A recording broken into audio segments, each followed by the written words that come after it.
Olá pessoal, hoje nós vamos iniciar o item 7 da apostila, que é o princípio inteligente, o PI. Nós vamos então falar dele, como que nós o vemos sob a perspectiva de evolução origens.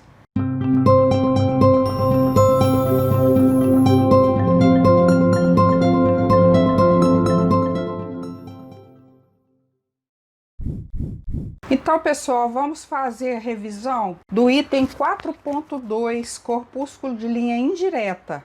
O ESC cai no espaço, o movimento gera atrito, o atrito gera calor, que por sua vez gera energia magnética. Quando ele começa a criar aura, ele, por causa do livre-arbítrio primitivo, resolve entrar no campo de afinidade dos dois corpúsculos de linha direta.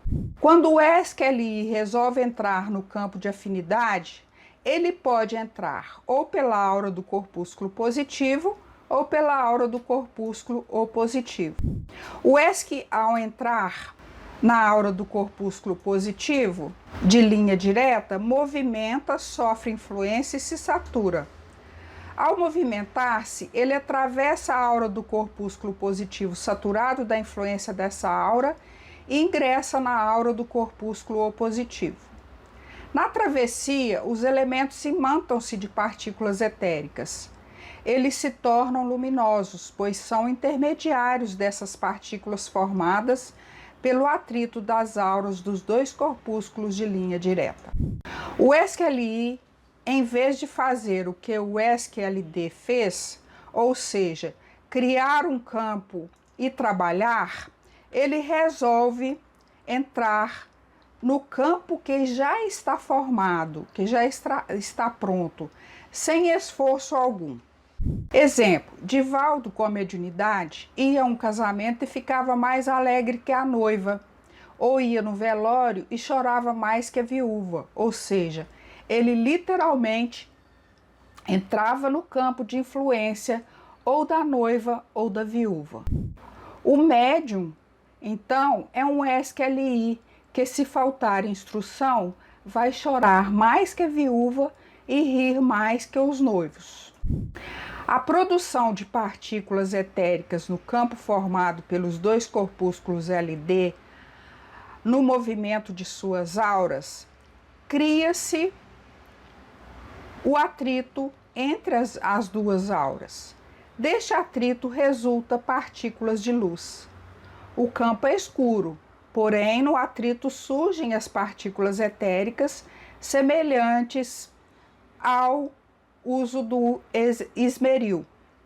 Tais partículas se manterão no ESC-LI quando ele ingressar em uma das auras dos corpúsculos LD. O ESC-LI veiculará a luz sendo intermediário das partículas etéricas formadas pelas duas auras dos corpúsculos LD. O elemento simples quintessenciado, saturado, divide com ele a saturação.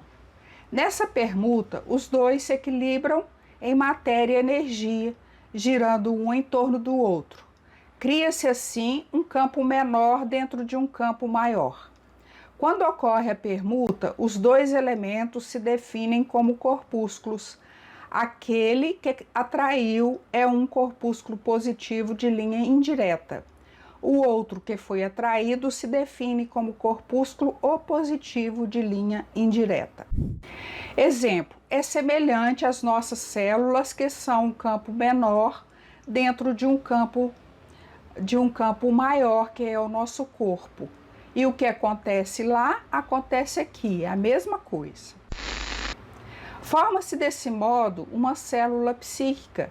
A célula psíquica é um campo formado por dois corpúsculos de linha indireta luminosos, que estavam saturados de influência e não de carga magnética. Criou-se, então, um átomo primitivo que começou psiquicamente desse modo. O elemento saturado que atraiu é o próton. O elemento saturado que foi atraído é o nêutron. Os outros que entraram nesse campo maior são os elétrons. E conforme demonstração, podemos entender que o arcanjo vem do átomo primitivo, de acordo com o que afirmam os espíritos na questão 540 de O Livro dos Espíritos. Então vamos ver aqui um exemplo. O átomo, núcleo, é igual próton mais nêutron mais elétron. No campo entre dois corpúsculos, há o positivo, que é o próton, o opositivo, que é o nêutron. Os elétrons são os SQLIs, que entrarão em afinidade com qualquer um dos dois. Nós podemos dar o exemplo do lar, que é igual a um casal, 2, mais os filhos. E exemplo, Adelino mais Raquel mais Segismundo mais o irmão, no livro Missionários da Luz, de André Luiz.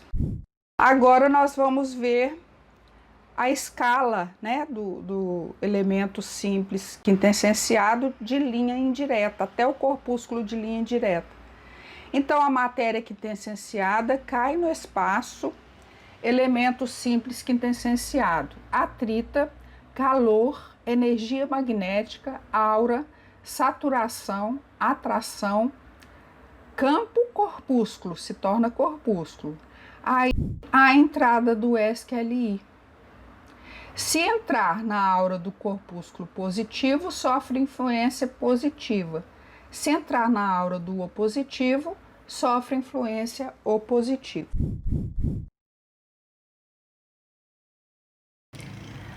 Assim que os dois corpúsculos de linha indireta gerarem uma célula psíquica, esta célula será atraída pelo corpúsculo de linha direta com a finalidade de criar o seu corpo psíquico.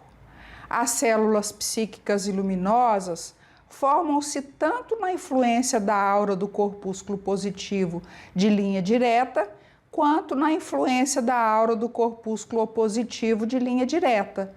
Quando o corpúsculo atrai a célula psíquica para criar o seu corpo psíquico, ele está controlando o seu semelhante de linha indireta e assim se torna princípio inteligente primitivo.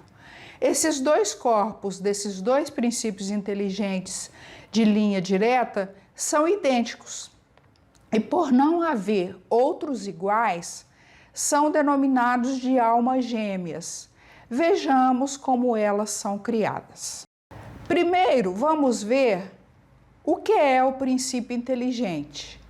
É o início de inteligência para controlar. É o que revela a inteligência. A inteligência como qualidade ou como capacidade de adaptar-se facilmente, conforme a gente pode ver no dicionário da língua portuguesa. E que na questão 23 de O Livro dos Espíritos, Kardec pergunta: o que é o espírito? Os espíritos vão responder: é o princípio inteligente do universo.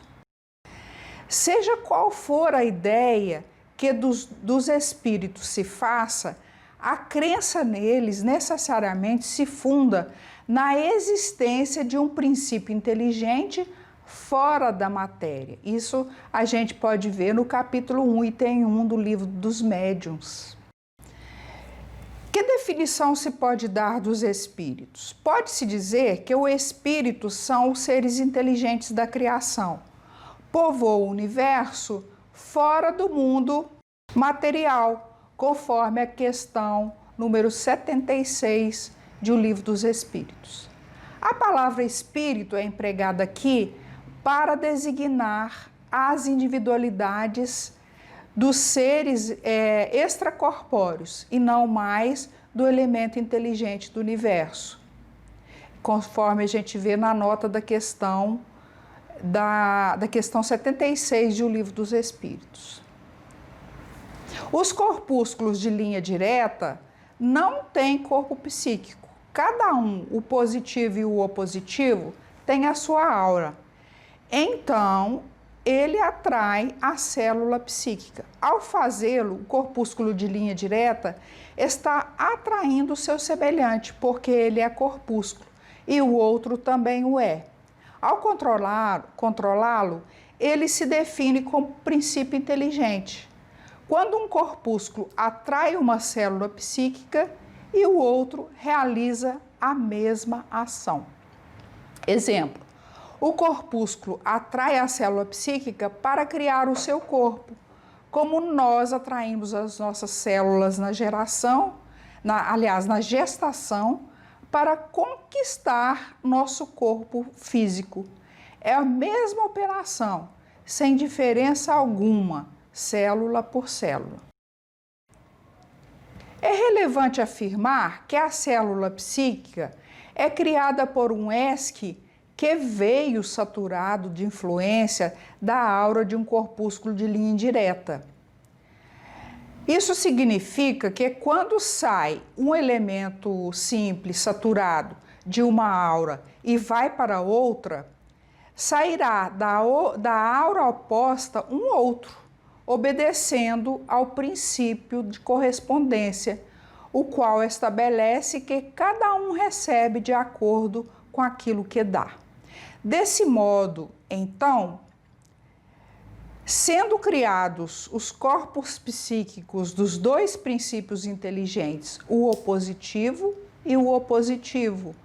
Por isso, o corpúsculo de linha direta define-se como princípio inteligente, porque passa a controlar o seu semelhante. Emmanuel, no livro Roteiro, ele vai analisar para nós o princípio da correspondência, que diz: um fruto apodrecido ao abandono estabelece no chão um foco infeccioso que tende a crescer, incorporando elementos corruptores.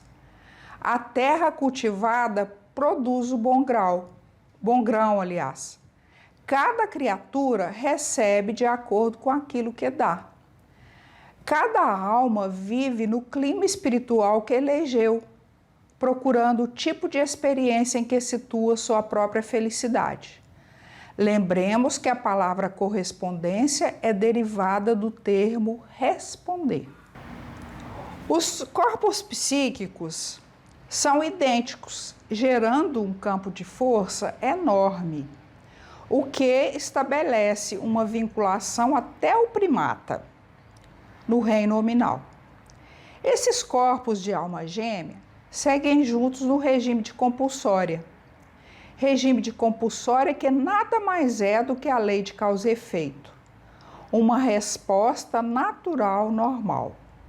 No estágio do espírito, as almas gêmeas começam a criar entre si em função do uso do livre-arbítrio e da razão. Por exemplo, uma gosta de funk e a outra gosta de música clássica, havendo disparidade de entendimento entre ambas.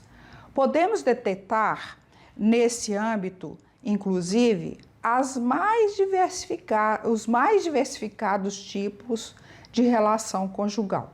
Relativamente a essas questões de vinculação e desvinculação, nós vamos posteriormente poder consultar o anexo 2, que será incluído no livro que será editado sobre evolução, origens, o livro, que é o tema vinculação e desvinculação, bem como o anexo 3, que trata dos campos de afinidade, que são a alma gêmea, a algema, o círculo vicioso e o ideal. Quando o corpo psíquico estiver pronto, vai começar a saturar, de modo semelhante ao processo de saturação do ESC. Ao saturar, então, os dois corpos separam, porque resolveram seus ideais, ou seja, formar o seu corpo psíquico. Esses dois corpos são os únicos dois corpos iguais no universo, não há outros. Almas gêmeas são, conforme conclusão a que chegamos, dois princípios inteligentes cujos corpos psíquicos são idênticos por causa do campo de afinidade criado. Não se pode confundi-las, as almas gêmeas, com a ideia de metades eternas, conforme a abordagem das questões 298 e 299 de O Livro dos Espíritos. Esses dois corpos psíquicos criados no primeiro campo de afinidade. Aqui não se trata de uma alma sendo criada com metade da outra. Portanto, não há contradição entre as questões de O Livro dos Espíritos citadas e este item. A abordagem das almas gêmeas vai de encontro da impossibilidade das metades eternas, cuja existência não se coaduna com as leis naturais, conforme esclarecido nas referidas questões. O item alma gêmea está atrelado às questões 323 e 328 do livro Consolador, bem como seu emprego feito por Emmanuel nos livros Há 2000 anos, 50 anos depois e Renúncia. Nem todas as relações de alma gêmea correspondem aos ideais românticos comumente associados ao termo. A relação conjugal de Públio e Lívia em Há 2000 anos retrata bem isso. A esposa foi ignorada pelo marido durante 25 anos. As almas gêmeas se ajudam em sua trajetória evolutiva. Um último exemplo é o caso retratado no livro Renúncia, em que Alcione, espírito com grande adiantamento espiritual em relação à sua alma gêmea, o Carlos, retorna à Terra a fim de ajudá-lo. A reação de Carlos, ainda desencarnado, ao perceber a presença de Alcione, é de júbilo incoercível. E aí, no caso, o nome dele era Pólux. Seu Leão dizia que a função das almas gêmeas é maravilhosa e significativa, porque a zona umbralina não fica com superlotação. Aqui no plano físico, a reunião das almas gêmeas provoca confusão, mas na zona umbralina ocorre o oposto. Um vai buscar o outro auxiliando. Quando o corpo psíquico estiver pronto, vai começar a saturar, de modo semelhante ao processo de saturação do elemento simples da matéria quintessenciada. Ao saturar, então, os dois se separam, porque resolveram seus ideais, ou seja, formar o seu corpo psíquico. Esses dois corpos são os únicos dois corpos iguais no universo. Não há outros. Almas gêmeas são, conforme conclusões a que chegamos, dois princípios inteligentes, cujos corpos psíquicos são idênticos, por causa do campo de afinidade criado. Então vamos ver a escala de evolução com a demonstração dos dois lances, o ESC até o corpúsculo e o princípio inteligente primitivo. Então o ESC cai no espaço, atrita, gera calor, o calor gera energia magnética, a energia magnética vai criar a aura, a saturação, a atração do menos saturado, eles se afinizam, formam o primeiro campo de afinidade. Dois corpúsculos de linha direta, corpúsculo positivo e opositivo de linha direta. Atrai e controla a célula psíquica, corpúsculo LD, princípio inteligente primitivo. Dois princípios inteligentes primitivos com corpos idênticos, que são iguais à alma gêmea. Nós vamos despedindo de todos, por hoje é só, e nós desejamos muita paz a todos e agradecendo a vocês, a espiritualidade amiga, a Deus, a Jesus, a oportunidade do trabalho. Fiquem em paz.